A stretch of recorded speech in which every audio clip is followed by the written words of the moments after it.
قلي شو بدك؟ بتعرفي يا ديالا،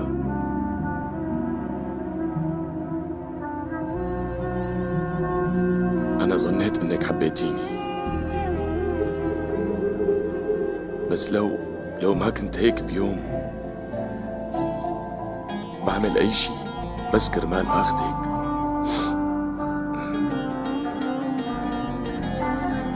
ما كنت بتركك لحدا،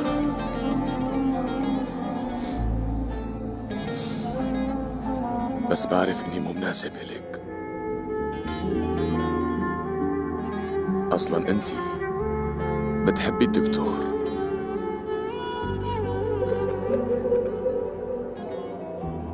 أنا مالي مناسب إلك أبداً. روحي لعنده.